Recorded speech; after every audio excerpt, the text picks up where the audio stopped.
Hello, my name is Alexander Whitmore, but everyone usually calls me Alex.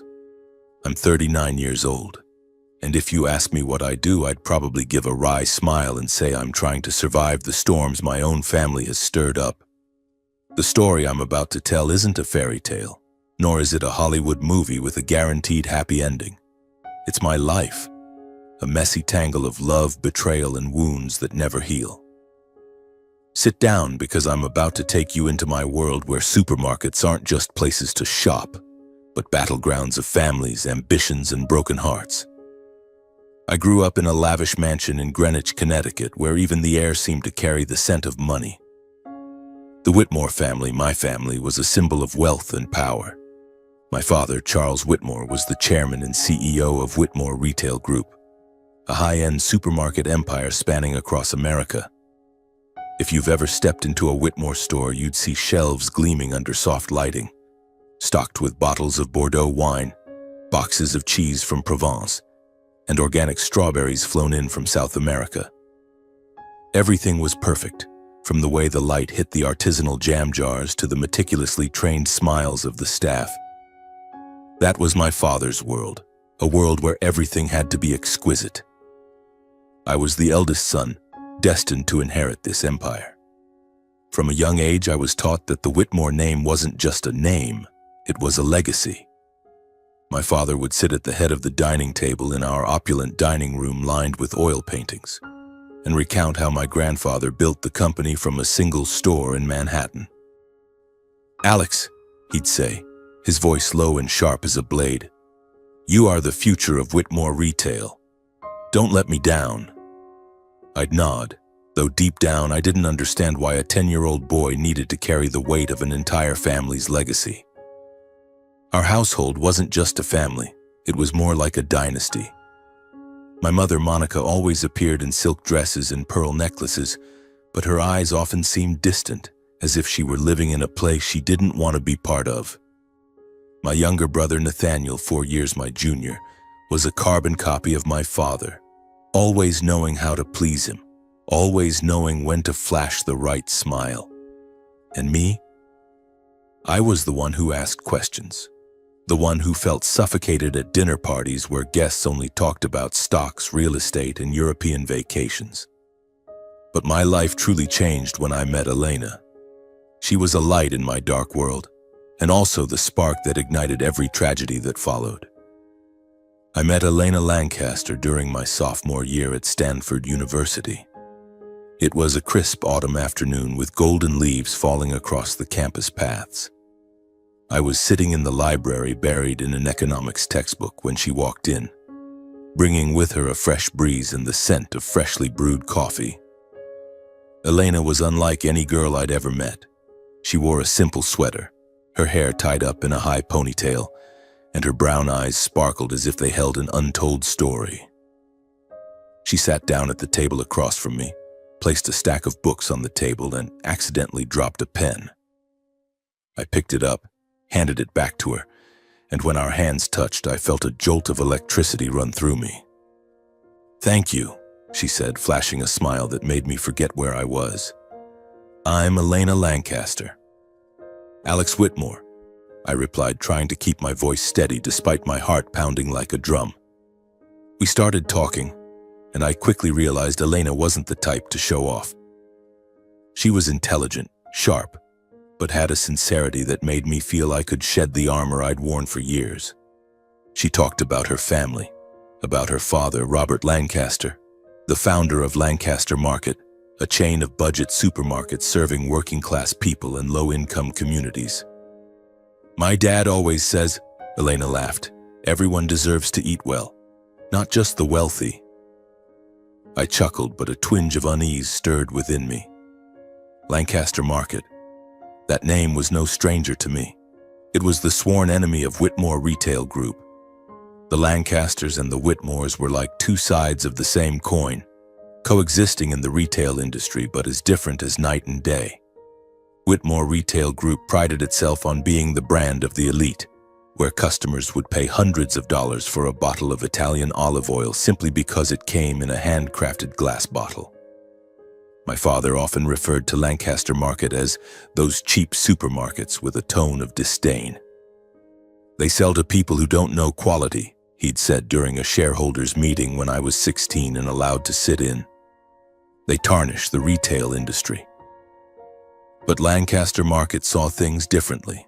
Robert Lancaster, Elena's father, had built his company from a small store in Portland, Oregon, with the mission of bringing quality food to every American household regardless of income. Their marketing campaigns targeted workers, single mothers, and struggling neighborhoods. They even had a free meals program on weekends for children in underserved areas. My father called it cheap PR stunts to win the masses, but I, though I never dared say it aloud, thought it was something Whitmore Retail could never achieve, making a real difference in the community. The rivalry between the two families wasn't just talk. It was a full-blown war. Whitmore Retail and Lancaster Market had sued each other over an advertising campaign my father claimed the Lancasters had stolen from us. They fought over prime real estate in major cities like Chicago, Dallas, and Miami. Once, at an industry conference, my father and Robert Lancaster nearly came to blows over a comment about the true value of food. My brother Nathaniel jokingly called it the war of the vegetable vendors. But to me it felt like a tragicomedy, where both sides were too consumed by their egos to see the harm they were causing to their loved ones. Elena and I fell in love despite all the barriers. Our date nights weren't at fancy restaurants or luxury resorts. We preferred sitting in a small diner in Palo Alto, eating burgers and laughing about economics exams. Elena always carried a notebook where she jotted down ideas for improving food supply chains. "If we could deliver fresh produce within 24 hours at a low cost," she'd say, her eyes shining, "people wouldn't have to choose between quality and their budget."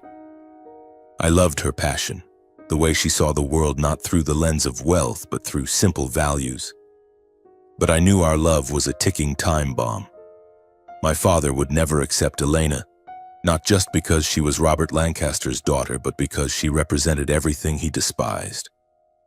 The storm hit one winter evening when I brought Elena home to meet my family.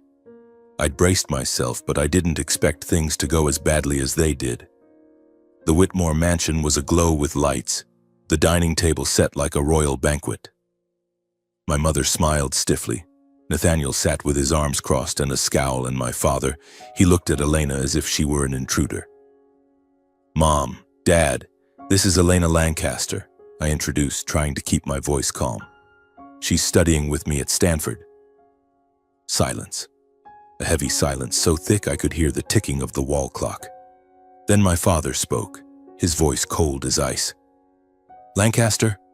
Robert Lancaster's daughter? The one ruining the retail industry?" Elena gripped my hand under the table, but she didn't back down. "Mr. Whitmore," she said, her voice clear and steady, "my father built Lancaster Market to help people, not to ruin anyone." My father gave a mocking laugh that sent a chill down my spine. "Help people? You think selling cheap goods to the poor is helping them? You're tarnishing this family's name, and Alex, you're disappointing me." That evening ended in a horrific argument. My father stood up, pointed at me, and shouted, "If you choose this girl, you're no longer my son." Nathaniel sat silently, but I saw the corner of his mouth curl as if he were enjoying the drama. My mother just bowed her head, her hands clutching her napkin. I walked Elena to her car, apologizing for everything, but she just shook her head, hugged me, and said, "Alex, I don't need your family to accept me, I just need you." The weeks that followed were even worse. My father summoned me to his office at Whitmore Retail's headquarters in Manhattan. The room was vast, with windows overlooking New York's skyline, but the atmosphere inside felt like a prison. He sat behind his desk, his eyes cold and piercing. "I've made my decision," he said. "Nathaniel will inherit the company. You're no longer in the plan." I stood there, feeling the floor collapse beneath me. "Because of Elena?" I asked, my voice hoarse. "Because you've betrayed this family," he replied. "You chose the daughter of our enemy, a girl unworthy of the Whitmore name. From now on, you're on your own." I left the office, my mind reeling. I'd lost my place in the company, my father's approval, and perhaps my entire family. But when I called Elena and heard her warm voice over the phone, I knew I'd made the right choice. She was my home, the place where I belonged. In the meantime, I visited the Lancaster family in Portland, Oregon. Their home was in the suburbs, a modest wooden house with a small garden full of vegetables. Robert Lancaster, Elena's father, welcomed me like an old friend. He wore a worn-out shirt, his hands calloused from years of working in the store. "Alex," he said, placing a hand on my shoulder, "you love my daughter, and that's enough. I don't care if you're Charles Whitmore's son or anyone else. You're family." I looked at him, then at Elena standing beside him, and for the first time in my life, I felt truly accepted. But deep down, I knew the war between the Whitmores and the Lancasters wasn't just about business. It was personal, and I was standing on the dividing line. My story is just beginning, because this isn't just a story about supermarkets, money, or power. It's a story about hearts, choices, and the price you pay when you dare to live true to yourself. I stood in front of the mirror in our small Seattle apartment, trying to tie my tie with hands still trembling from memories. It had been 3 years since that fateful evening when my father disowned me, when Nathaniel became the heir to Whitmore Retail Group, and when I chose Elena over the family legacy. 3 years, yet every time I looked in the mirror, I could still see my father's eyes, cold, piercing, as if he were judging me from afar. I didn't join Lancaster Market despite Robert Lancaster, Elena's father, offering me a position multiple times. "You have talent. You could help us bring good food to more people," he said during one of my visits to their home in Portland. But I declined. I wanted to stand on my own, not be known as the son-in-law propped up by his wife's family. Or perhaps deep down I refused because I still felt a pang of guilt. Joining Lancaster Market would feel like betraying my own father, and I wasn't ready for that, at least not at the time. So I chose a different path. I joined Fresh Route, a small logistics startup in Seattle focused on fresh food supply chains. My job was to figure out how to get vegetables, fruits, and fresh meat from farms to consumers within 24 hours at the lowest possible cost. It was grueling work with long days in a stuffy office and late nights crunching data. But I loved it. I loved the feeling of creating something meaningful. Working with people who didn't care whose son I was, only what I could do. Elena and I got married on a spring afternoon about 3 years after we graduated. The wedding took place in a small church on the outskirts of Portland. There were no lavish receptions, no guests in Armani suits or glittering ball gowns. Just the Lancaster family, a few close friends from Stanford, and a priest with a kind smile. Robert walked Elena down the aisle, his eyes shining with pride and a touch of sadness. "You're my son now, Alex," he whispered as he hugged me after the ceremony. "Take care of her." No one from the Whitmore family showed up. I had sent an invitation, though I knew in my heart they wouldn't come. My mother sent a brief text. "Wishing you happiness, Alex, I'm sorry." My father said nothing. Nathaniel posted a photo on social media raising a glass of wine at a party in the Hamptons with the caption, "Congrats to my brother on his big day, choosing love over family." I read it, feeling a stab in my chest, but I didn't respond. I'd learned that sometimes silence is the strongest reply. Seattle, where Elena and I settled, is a city with a mild climate surrounded by lush nature. Our apartment was on the 5th floor of a modern building with windows overlooking Puget Sound. It wasn't as grand as the Greenwich Mansion, but it was ours. I still remember the day we moved in, Elena standing amid a pile of cardboard boxes, hands on her hips, laughing. "Alex, we have a kitchen table. A real kitchen table." I laughed, pulled her into my arms, and we stood there, surrounded by chaos, happier than ever. 2 years later, Olivia was born. She was a miniature version of Elena, big brown eyes, a radiant smile, and a stubborn streak that both charmed and exasperated me. When Olivia was 3, Marcus arrived, a quiet boy with eyes just like mine.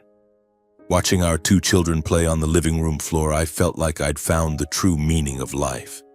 It wasn't the gleaming shelves of Whitmore retail, the revenue numbers, or the million-dollar deals. It was these moments. Olivia's laughter as I pushed her on a swing, Marcus babbling "Papa" as I lifted him into my arms. Elena was the soul of our family. She worked part-time for a nonprofit, helping underserved communities access fresh food. In the evenings, she'd sit at the kitchen table writing or discussing new ideas for Fresh Route with me. "If we could cut transportation costs by another 10%, she'd say, her eyes sparkling, "we could get fresh carrots to even the poorest neighborhoods." I loved how she always thought of others, how she turned the simplest things into something extraordinary. But not everything was perfect. Despite my efforts to cut ties with the Whitmores, their shadow loomed over my life.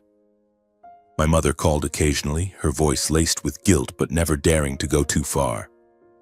"Alex, are you doing okay? How are the kids?" she'd ask, and I'd answer briefly, knowing she'd never stand up to my father. Nathaniel was different. He seemed to relish reminding me I'd been cast out of the family. Once he sent me an article about Whitmore retail with a message. "Look at what you're missing. We just opened 5 new stores in California. Too bad for you." I didn't reply, but his words still cut deep. Not because I regretted leaving my father's empire, but because a small part of me still hoped my family would change. I wrote letters to my mother, sending photos of Olivia and Marcus, sharing stories about our life in Seattle. But those letters rarely got a response. Once my mother sent a birthday card for Olivia with a $10,000 check. I returned it with a note. "Thank you, Mom, but we don't need the money. We're happy." Life at Fresh Route wasn't always easy. Our startup was small, competing with giants in the logistics industry. Some weeks I worked 80 hours, dozing off at my desk and coming home with dark circles under my eyes. But Elena was always there, with a hot cup of coffee and a smile. "You're doing something amazing, Alex," she'd say. "Every Fresh Route truck is a family eating fresh produce. Don't give up." And I didn't. We developed a real-time tracking system that cut delivery times from 48 hours to 24. Small farms began to trust us, and Fresh Route's revenue grew steadily. I wasn't making millions like my father, but I was proud that my work had meaning. I was building something, not to get rich, but to make life better for others.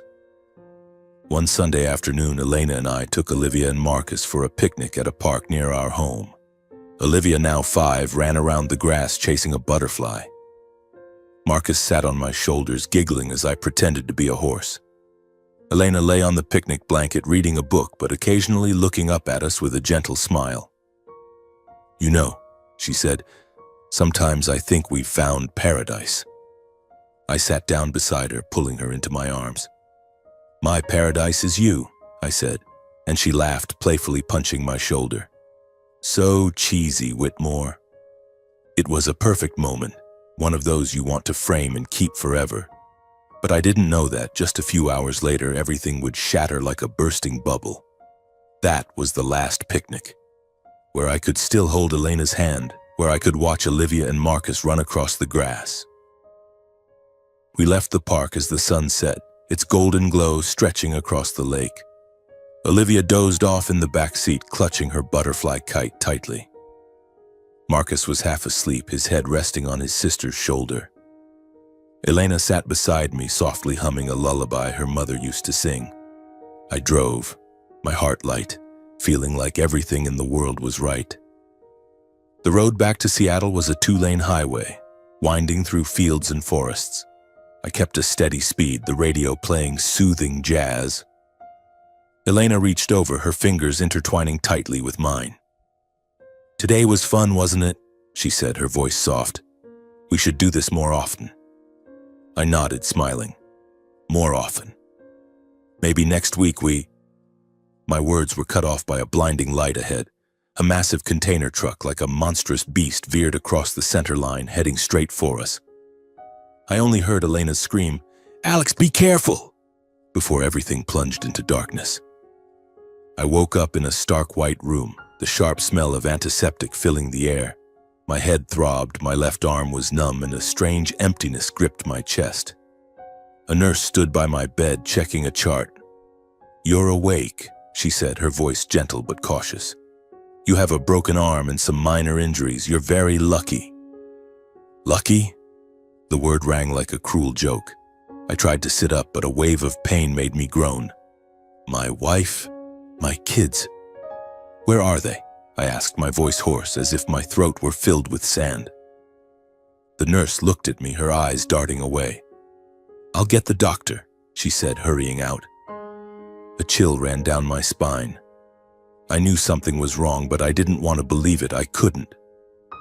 The doctor entered, a middle-aged man with eyes full of compassion.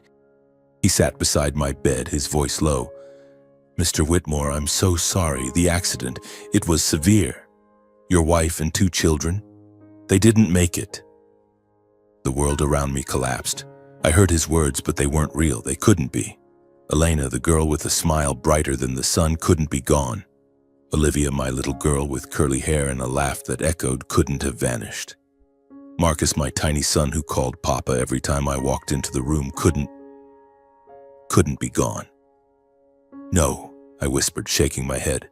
"No, you're wrong. They're fine. They have to be." The doctor placed a hand on my shoulder, but I shoved it away. "Take me to them," I shouted, trying to stand despite the searing pain in my broken arm. "Where are they? Elena, Olivia, Marcus?" The nurse and doctor had to restrain me, injecting a sedative to keep me from hurting myself. I collapsed, tears streaming down my face, but no sound escaped my lips. Only a vast, cold void swallowed everything I had ever loved.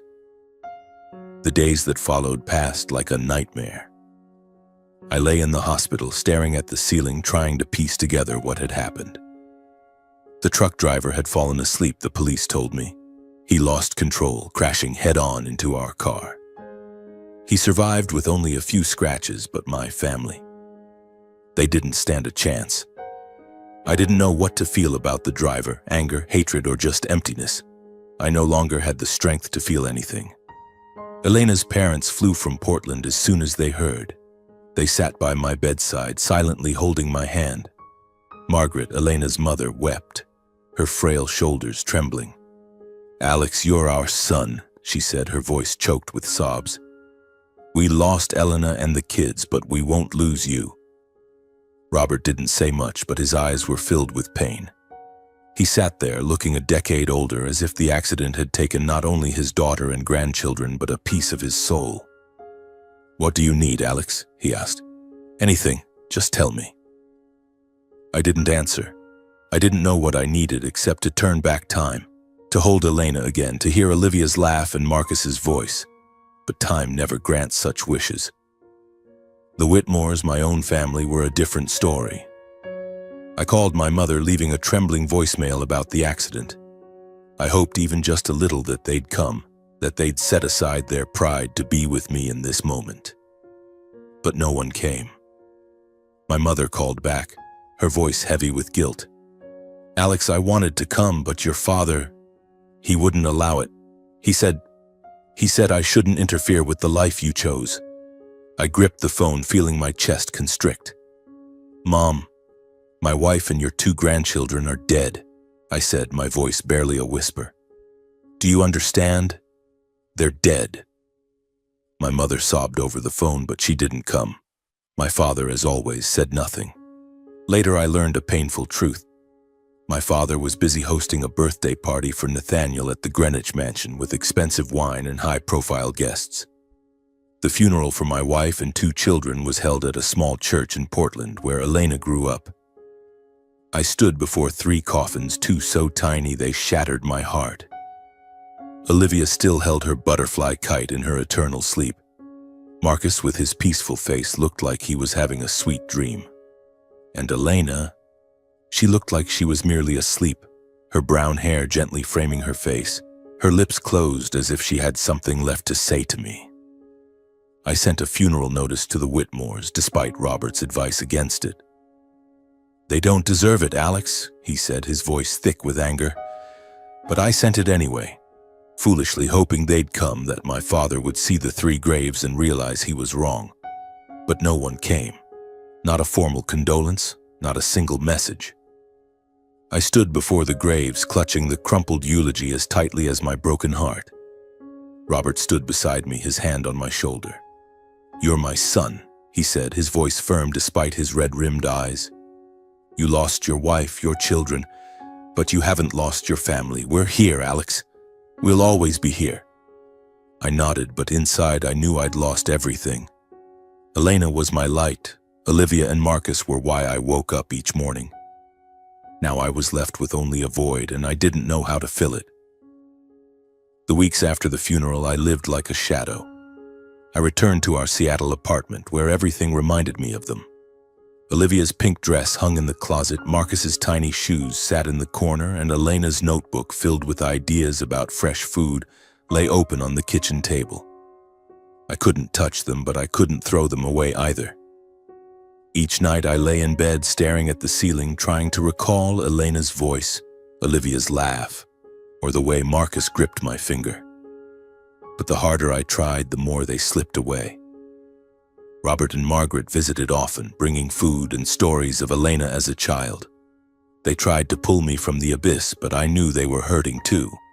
We were survivors left to face a world that no longer felt the same. One evening, as I sat alone in the dark apartment, the doorbell rang.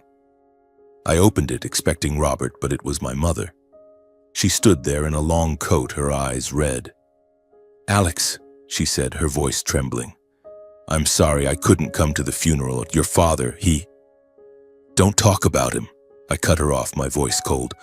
"Why are you here?" She stepped inside, wrapping her arms around me, and I felt her trembling. "I wanted to see you," she whispered. "I wanted to know if you're okay." I didn't answer. I wasn't okay, and she knew it. But I let her stay because she was still my mother. We sat in silence, and for the first time I realized she too was a victim of my father, trapped in the gilded cage of the Whitmore family. But her presence couldn't ease my pain. It only reminded me that my family, the ones who should have been there, had chosen to stay out of my life. 6 months after the accident, I made a decision. I couldn't keep living like a shadow, couldn't let grief consume me. I stood before the mirror, staring into my own hollow eyes, and told myself, "Oh, you have to do something, Alex. For Elena, for Olivia, for Marcus." I wrote a final letter to my father, mother, and Nathaniel. It was brief, just a few lines. "I'm no longer part of the Whitmore family. Don't contact me again." I sent it and turned off my phone. I sold all the shares my grandfather had left me in Whitmore Retail Group. A substantial sum, but I didn't need it. Money couldn't buy back what I'd lost. What I needed was a cold, decisive plan for revenge. No mercy. Then I called Robert Lancaster. "Dad," I said, calling him that for the first time, "I want to join Lancaster Market. I want to carry on what Elena dreamed of." Robert was silent for a moment, then he spoke, his voice thick with emotion. "Welcome home, son." I moved to Portland a week later. Robert and Margaret welcomed me like a son returning from a war. Their wooden house was the same as ever, with its small garden full of vegetables and the faint smell of freshly baked bread in the air. Margaret hugged me tightly, tears streaming down her cheeks. "We'll get through this together, Alex," she said. "For Elena, for the kids."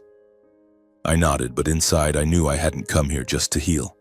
I came to fight, not only for Elena, but for myself. The Whitmores had abandoned me, and now I would abandon them. Joining Lancaster Market sent shockwaves through the media. Business headlines blared, "Disowned son of Charles Whitmore joins direct competitor." Some called me a traitor, others a maverick breaking tradition. I didn't care. I wasn't doing this for fame or to prove anything to the world. I was doing it for Elena, for Olivia, for Marcus, and to find meaning in a life that had been shattered. Robert brought me into the leadership team as Director of Strategic Development. Lancaster Market's office was in a modest building in Portland, devoid of the oil paintings or New York skyline views of Whitmore Retail's headquarters. But here, I felt a warmth and sincerity I'd never experienced in Greenwich. Employees called Robert Uncle Rob, and they worked not for money but for a shared belief in the company's mission. to bring good food to every American family. On my first day at Lancaster Market, I sat in a meeting room with Robert and the other directors. They looked at me with curiosity, some with skepticism. "You're Charles Whitmore's son," the finance director said, his tone guarded. "Why are you here?" I met his gaze without blinking. "I'm here because I believe in what Lancaster Market is doing, and because I want to carry on my wife's dream, bringing fresh, affordable food to everyone, not just the wealthy." The room fell silent. Then Robert smiled, placing a hand on my shoulder. "That's the answer I wanted to hear," he said. "Let's get to work, Alex." I threw myself into the job like a man running from his own shadow. Each morning I woke at 5, rereading Elena's notebook for inspiration from her ideas. I proposed a new strategy, leveraging the logistics technology I'd worked on at Fresh Route to build a fresh in 24 hours distribution system. The idea was simple but ambitious. Deliver fresh food from farms to stores within a day at the lowest cost possible. If successful, it would position Lancaster Market to compete directly with Whitmore Retail, especially in major cities like Chicago, Miami, and Dallas, my father's untouchable strongholds. Robert backed me fully. "You can do this," he said during a late-night meeting. "Elena would be proud of you." Hearing her name made my heart clench, but I nodded, gripping my pen tightly. "I won't let you down, Dad," I said, and for the first time I felt I wasn't just working for Elena, but for myself, to prove I could stand tall without the Whitmore name. The Eat Well Without Being Wealthy campaign launched a few months later. It was my idea, inspired by the notes in Elena's notebook. We weren't just selling food, we were telling a story about ordinary families, workers, single mothers, people who didn't need to spend hundreds of dollars for a quality meal. Our ads appeared on TV and social media, featuring smiling farmers, children holding fresh apples, and the message, "Lancaster Market, good food for everyone." The campaign was a direct blow to Whitmore Retail. My father, with his philosophy of luxury goods for the elite, couldn't fathom why middle-class customers, once the backbone of Whitmore's revenue, were turning away. Articles began to compare the two. Lancaster Market is redefining food retail, while Whitmore Retail is stuck in the past. I read those articles feeling a mix of pride and vindication, but my greater purpose was clear. I was doing this because I believed Elena was right. Everyone deserves to eat well, not just the rich. One evening, as I worked late in the office, my phone rang. It was Nathaniel. I hesitated but picked up. "Hey, big brother," his voice came through, cold and mocking. "Heard you're making waves at Lancaster Market. Congrats, trader." "Nathaniel," I said, struggling to stay calm, "if you're just calling to mock me, hang up." "Oh no," he sneered. "I just wanted to remind you that you're digging your own grave. Dad won't let this slide. You think you can beat Whitmore Retail? You're wrong." I didn't respond. I hung up, but Nathaniel's words echoed in my mind. I knew my father. He wasn't just a businessman. He was someone who never forgave those who dared challenge him. And I, his eldest son, was now his greatest enemy. I sat in my small office at Lancaster Market's headquarters in Portland, the fluorescent light casting a glow over a desk cluttered with papers and charts. In front of me, a computer screen displayed the latest revenue data. Lancaster Market was growing, not in small steps, but in leaps and bounds. The Eat Well Without Being Wealthy campaign had shaken up the food retail market. Our stores in Chicago, Miami, and Dallas, cities once considered impregnable fortresses of Whitmore Retail, were now teeming with customers. Housewives, workers, even those who had once been loyal to my father's upscale brand, were flocking to Lancaster Market for fresh, affordable produce. But I didn't let myself get complacent. Every night before bed, I opened Elena's notebook, rereading her slanted handwriting. "Fresh in 24 hours. Every family deserves it." Those words were the fire that kept me going, the reason I woke up each morning and threw myself into work like a man racing against time. I wasn't doing this to defeat my father, though a small part of me couldn't deny the satisfaction of seeing Whitmore Retail falter. I was doing this for Elena, for Olivia, for Marcus, and to prove that a person could live true to their values no matter the cost. Robert Lancaster called me into his office one autumn morning as golden leaves began to fall across Portland's streets. He sat behind his desk, his silver hair gleaming but his eyes as sharp as the day I first met him. "Alex," he said, sliding a folder across the table, "you've done what I never dared to dream. Lancaster Market is now a name on everyone's lips, but do you know what that means?" I looked at him, waiting. Robert smiled, but his smile carried a hint of concern. "It means Charles Whitmore won't sit idly by. He's losing market share, losing shareholders, and most importantly, he's losing his reputation. A man like Charles doesn't accept defeat." I nodded, unsurprised. I knew my father too well. He was the kind of man who would rather burn his empire to the ground than let it fall into someone else's hands. "I'm ready," I said, my voice steady. "If he wants a fight, I'll give him one." Robert looked at me, his gaze softening. "You remind me of Elena," he said. She had that same look, the look of someone who never gives up. I clenched my fists, feeling my heart tighten. Every mention of Elena brought her image to mind, her radiant smile and sparkling eyes. But I didn't let my emotions pull me under. I had a mission, and I would see it through. Whitmore Retail began to crumble faster than I expected. Quarterly financial reports showed their revenue declining steadily, especially in cities where Lancaster Market had expanded. Their stores in Chicago and Dallas had to close, unable to compete with our prices and delivery speed. Middle-class customers, once captivated by Whitmore Retail's glamour, realized they didn't need to spend hundreds of dollars on a bottle of olive oil or imported cheese. They wanted fresh, affordable food, and Lancaster Market was delivering it. I drew on my experience from Fresh Route to optimize Lancaster Market's supply chain. The Fresh in 24 Hours system wasn't just a slogan, it was a revolution. We partnered with local farms using real-time tracking technology to ensure vegetables and fruits reached customers within a day of harvest. Suppliers, once hesitant to work with Lancaster Market for fear of retaliation from Whitmore Retail, were now lining up to sign contracts with us. They appreciated my transparent, efficient approach, and more importantly, they saw the potential in a company experiencing rapid growth. But not everyone was pleased. Nathaniel, my brother, began appearing in the media trying to salvage Whitmore Retail's image. In an interview on CNBC, he sat upright in an expensive suit, speaking with polished confidence. "Whitmore Retail isn't just a supermarket chain. We're a symbol of sophistication and quality. Competitors like Lancaster Market may attract customers with low prices, but they'll never match our class." I turned off the TV, an uneasy feeling settling in my chest. Nathaniel could say whatever he wanted on television, but numbers don't lie. Whitmore Retail was losing ground, and I knew they'd soon launch a counterattack. I just didn't expect it to come so quickly.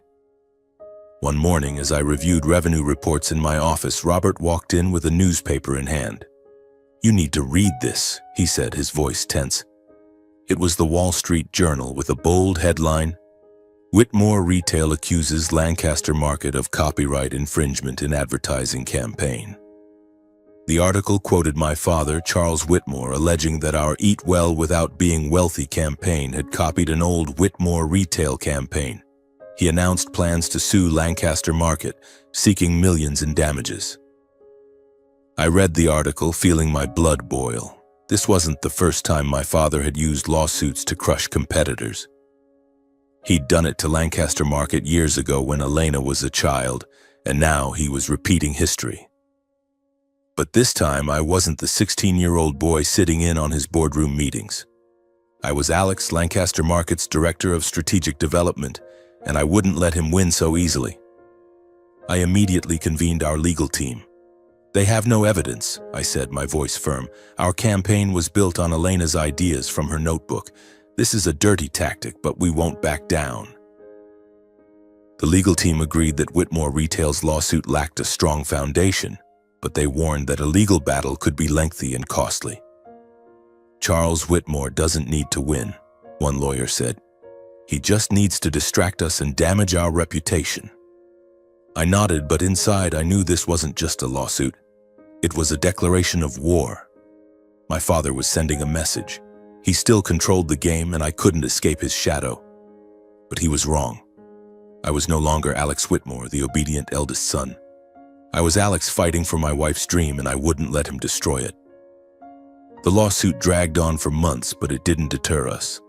While the lawyers handled the paperwork, I focused on expanding Lancaster Market.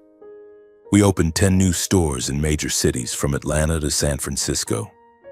Each new store was a dagger to my father's pride. I imagined him sitting in his Manhattan office, reading declining revenue reports, his face red with rage. But I didn't stop. I accelerated the Eat Well Without Being Wealthy campaign, launching new ads featuring real families sharing how Lancaster Market had changed the way they eat. One ad featured a single mother in Chicago saying, "I used to think fresh food was only for the rich. Lancaster Market proved me wrong." Audiences loved those stories. Our revenue soared and suppliers began pulling away from Whitmore Retail. One of our biggest wins came when a major California farmers cooperative emailed me, saying they wanted to shift their entire contract to Lancaster Market because your way of doing business is transparent and respects us. It was a major victory, and it made me smile for the first time in months. The climax came at a national food retail conference in Las Vegas. I was invited to speak as Lancaster Market's representative. As I stepped onto the stage, my heart pounded, not from nerves, but because I knew my father was there, sitting somewhere in the audience. I didn't look at him, but I felt his gaze, cold, judgmental, like the day he disowned me. I stood before hundreds of people, from CEOs to journalists, and began my speech. "Lancaster Market isn't just about selling food," I said, my voice clear and strong. "We're about bringing hope. We believe every American family, rich or poor, deserves to eat well. We're not building a brand for the elite. We're building a brand for everyone."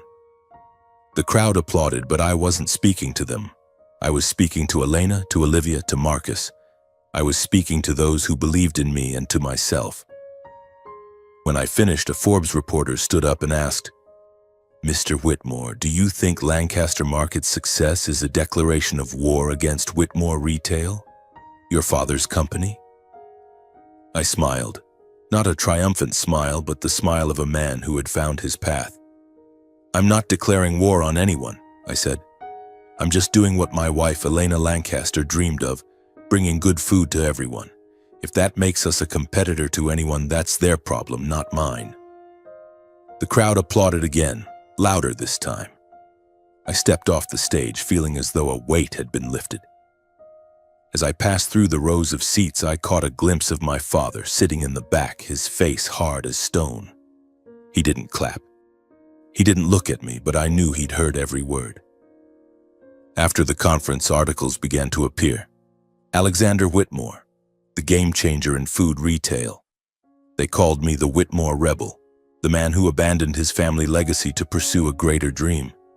Some even compared me to David slaying Goliath. I didn't like those comparisons. My father wasn't Goliath. He was just a man trapped by his own pride. Whitmore Retail continued to weaken. Shareholders began questioning Nathaniel's competence as he struggled under the pressure. A Bloomberg article revealed that Nathaniel had spent millions on lavish, ineffective ad campaigns, while Lancaster Market won customers' trust with authentic, relatable ones. Whitmore Retail's stores continued to close, and their stock plummeted on the exchange. One evening, as I worked late, Robert walked into my office with a bottle of wine and 2 glasses. "We need to celebrate," he said, his smile radiant. "Today we officially surpassed Whitmore Retail in market share in 3 major states." I took the glass but didn't drink right away. I looked at Robert, the man who had become a father to me in a way Charles Whitmore never could. "Thank you, Dad," I said, "for believing in me." Robert raised his glass, clinking it against mine. "No, Alex," he said. "Thank you for keeping Elena's dream alive." A week after the celebration with Robert, I received an email from an unfamiliar address with no sender's name. Just a single terse line. "Meet me at the Waldorf Astoria, New York, Friday, 7 p.m., meeting room 3. CW. I didn't need a full signature to know who it was. Charles Whitmore, my father, was finally ready to face me. I stared at the email, my fingers hovering over the keyboard, torn between deleting it and responding. Part of me wanted to ignore him, to let him drown in the ruins of his crumbling empire. But another part, the part that still carried Whitmore blood, couldn't turn away. I needed to look him in the eye to hear him speak, if only to confirm that I was right to cut ties with him. I replied, "I'll be there." New York greeted me with the biting chill of winter, gusts of wind sweeping through streets aglow with Christmas lights. I stepped into the Waldorf Astoria, a place that had once been the playground of the Whitmore family during lavish galas. The lobby was as opulent as I remembered, with marble columns and warm golden light. But I was no longer the boy trailing behind my father in an oversized suit. I was Alex, a man who had chosen his own path, and I wasn't here to beg for forgiveness. I was here to confront him. Meeting room 3 was on an upper floor with windows overlooking Manhattan's skyline. When I pushed open the door, my father was already there, seated at the head of the table in a perfectly tailored black suit. He looked older than I remembered, his hair grayer, the lines around his eyes deeper. But his gaze was as sharp as ever, like a blade ready to cut down anyone who dared defy him. He didn't stand, didn't greet me, just gestured for me to sit. "Alex," he said, his voice low and deliberate, as if weighing every word. "You've done well. I didn't expect you to go this far with that cheap supermarket chain." I sat across from him, keeping my expression neutral. "Lancaster Market isn't cheap," I said. "We bring good food to everyone, something Whitmore Retail has never done." He gave a dry, mocking laugh that sent a shiver down my spine. "You still talk like a naive idealist, Alex? You think you're changing the world? You're just tearing down your family's legacy." I clenched my fists under the table, fighting the anger rising within me. "Legacy?" I asked, my voice low but sharp. "What's your legacy, Dad? An empire built on arrogance? A family you were willing to abandon for the sake of your ego?" He leaned forward, his eyes narrowing. "You dare talk to me about family? You're the one who betrayed us. You chose that Lancaster girl, that low-class supermarket chain, over Whitmore Retail. Did you think I'd stand by and watch you destroy everything I've built?" I met his gaze, unflinching. "I didn't destroy anything. You did that yourself. You chose Nathaniel's birthday party over the funeral of my wife and children. You chose your reputation over your family. That was your choice, not mine." The air in the room grew heavy. My father fell silent, but I saw his hand tremble slightly on the table. For the first time in my life, I saw a flicker of unease in his eyes. Not regret, but uncertainty. He stood and walked to the window, staring down at the city below. "Whitmore Retail is struggling," he said, his voice flat like he was reading a financial report. "Shareholders are pulling out. Nathaniel, he's not strong enough to hold the company together. I need you, Alex. Come back, help me save it. You're still my son." I almost laughed, but the sound caught in my throat. "Save the company?" I asked. "You think I'd come back after everything you've done? After you disowned me, after you didn't even show up to Elena's, Olivia's, or Marcus's funeral?" He turned back, his face hardening. "I was busy," he said, his voice cold. "I have responsibilities to the company, to the shareholders. You wouldn't understand." I stood, stepping closer to him, just a few feet away. "Busy?" I said, my voice trembling with anger. "Too busy to see your daughter-in-law and grandchildren one last time? Have you ever felt regret, Dad? Have you ever thought about how you chose Nathaniel's birthday party over standing by me when I lost everything?" He didn't answer. He looked at me, his eyes clouded, not with tears, but with the emptiness of a man who had lost everything yet refused to admit it. I shook my head, feeling the last invisible thread between us snap. "I was your son," I said, "but you buried me along with them." I turned and walked out of the room, not looking back. As the door closed behind me, I felt a strange sense of liberation. I was no longer Alex Whitmore, the eldest son of Charles Whitmore. I was Alex fighting for Elena's dream, and I wouldn't let anyone, not even my father, stop me. In the weeks that followed, Whitmore retail continued to collapse. News reports detailed how the company was selling off assets to pay debts. Nathaniel appeared on television trying to maintain an air of confidence, but his eyes betrayed panic. Some major shareholders publicly criticized his competence, calling him an unworthy heir. I didn't feel joy reading those reports, but I didn't feel pity either. Nathaniel had chosen to stand with my father, and now he was facing the consequences. Lancaster Market, meanwhile, kept expanding. We opened new stores in cities where Whitmore retail had once dominated. The Eat Well Without Being Wealthy campaign became a phenomenon, studied in universities as a textbook example of value-driven marketing. Suppliers continued to abandon Whitmore retail to sign contracts with us, and I received emails from farmers thanking Lancaster Market for giving them access to larger markets than ever before. One morning, Robert called me into his office. He slid a newspaper across the desk, its headline blaring, "Whitmore Retail Files for Bankruptcy Protection." I read the article, feeling as though a chapter of my life was closing. The company my father had spent his life building, the one he'd once hoped I'd inherit, was now just a name in headlines. "What do you think, Alex?" Robert asked, his eyes searching mine. I folded the paper and set it down. "I don't think anything," I said. "Whitmore retail is no longer part of me, but Lancaster Market, that's my home." Robert nodded, a faint smile crossing his face. "You've done what I never dared dream," he said. "But you know, Alex, what I'm most proud of isn't the revenue or market share. It's you, a man who rose from the ashes and kept fighting." I smiled, the first time in months, feeling a slight lightness in my heart. "Thank you, Dad," I said. "But this fight isn't over. We still have work to do."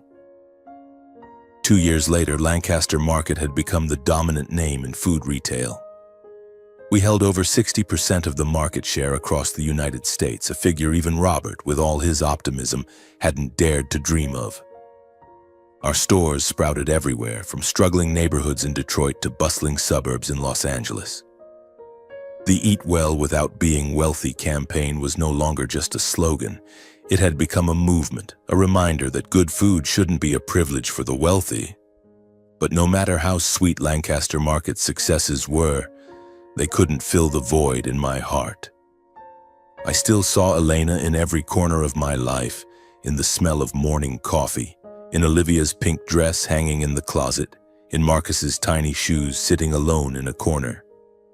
I had achieved so much, but the cost was too great. I wondered if Elena would truly be proud of me, or if she would want me to stop, to slow down, and find some peace. One autumn afternoon, Robert called me into his office. He sat there, looking older, but with the same warm smile I'd seen the day we met. "Alex," he said softly, "I've decided to retire." I looked at him, stunned. "Retire? Dad, Lancaster Market is at its peak. You can't—" He raised a hand, cutting me off. "I've worked my whole life, Alex. I built Lancaster Market from a single store in Portland, and now it's bigger than I ever dreamed. But I'm tired. I want to spend the time I have left with Margaret, with our garden, and maybe to remember Elena in a way I haven't had time to do." I nodded, though inside I felt a twinge of panic. Robert was the backbone of Lancaster Market, the one who had guided me through my darkest days. The thought of him leaving felt like losing an anchor. "And I want you to take over," he said, looking me straight in the eye. "You'll be the CEO of Lancaster Market." I opened my mouth to protest, but he shook his head. "Don't say no, Alex. You're the right person for this. You understand Elena's dream, our values. You've proven that, not just to me, but to the world." I sat in silence, feeling a wave swell in my chest. CEO of Lancaster Market. It was something Elena had once teased me about during those late nights at the kitchen table dreaming wild dreams. "One day you'll run the whole retail world, Alex," she'd laughed, playfully punching my shoulder. "But don't let it make you arrogant, okay?" "I don't know if I'm worthy," I said, my voice hoarse. "I've done everything for Elena, but I still feel like I haven't done enough." Robert stood, walked around the desk, and placed a hand on my shoulder. "You've done more than enough, Alex. You've made her dream a reality. Now do this for yourself. Live a life you're proud of." I nodded, tears welling up, but I held them back. "I'll try, Dad," I said. "I promise." The day I officially became CEO, Lancaster Market held a small press conference at our Portland headquarters. Reporters from across the country flooded in, cameras flashing, and I stood at the podium trying to maintain a calm demeanor. "I'm not here to build an empire," I said, my voice clear. "I'm here to carry on a legacy, Elena Lancaster's legacy, who believed everyone deserves to eat well and live well. Lancaster Market won't stop, because we're not just selling food, we're bringing hope." The crowd applauded, and I looked down to see Robert and Margaret standing in the front row smiling. But in that moment, I could almost see Elena standing beside them, her brown eyes shining brightly. I blinked, and she was gone. But I knew she was always there, in every decision I made, in every step I took. That autumn, I returned to the cemetery in Portland where Elena, Olivia, and Marcus rested. The cemetery sat on a small hill with rows of oak trees blazing red under the setting sun. I walked along the path carrying a bouquet of daisies, Elena's favorite flower. A gentle breeze carried the scent of freshly baked bread from a nearby Lancaster Market store, one I had personally inaugurated months earlier. I knelt before the 3 graves, placing the daisies on each one. "I did it, Elena," I whispered, my voice soft enough for only the wind to hear. "Lancaster Market is for everyone now, just like you always wanted." I kept my promise. I touched Olivia's headstone, then Marcus's, feeling my heart constrict. "I wish you and the kids were here to see it." I sat there in silence, letting the memories flood back. Olivia's laughter as she chased her butterfly kite, the way Marcus gripped my finger when I held him. Elena's smile when she looked at me as if I were her entire world. Those memories were painful, but they were also my strength. They reminded me that I had lived, had loved, and no matter how great the loss, I still had a reason to keep going. A soft breeze swept through, carrying the scent of bread and a sense of peace I hadn't felt in years. I stood looking out at the hill where the sun was setting, painting the sky a brilliant orange. "Thank you, Elena," I whispered, "for giving me a reason to live." In the years that followed, Lancaster Market continued to grow, but I was no longer just a man driven by a fight. I learned to slow down, as Robert had advised. I spent time with him and Margaret, helping them tend their small garden in Portland. I started a charitable foundation in Elena's name, providing free food to children in underserved neighborhoods. Every time I saw a child holding a fresh apple and smiling, I saw Olivia, I saw Marcus, and I knew I was doing the right thing. As for the Whitmores, I cut off all contact. I heard my father had left New York, moving to a small house in the suburbs after Whitmore Retail's bankruptcy. Nathaniel tried to launch a new company but failed. My mother sent letters occasionally, but I didn't respond. Not because I couldn't forgive, but because I had found a new family. The Lancasters, the people who believed in me and the family of dreams I was living. My story ends here, but my life doesn't. Each day I wake up carrying Elena, Olivia, and Marcus in my heart. I walk into the office watching Lancaster Market's employees work with passion, and I know I've found my purpose. I'm no longer Alex Whitmore, the eldest son of an empire. I'm Alex, a man who lost everything but found himself again, who turned pain into hope, and who will keep living, for those I love and for myself.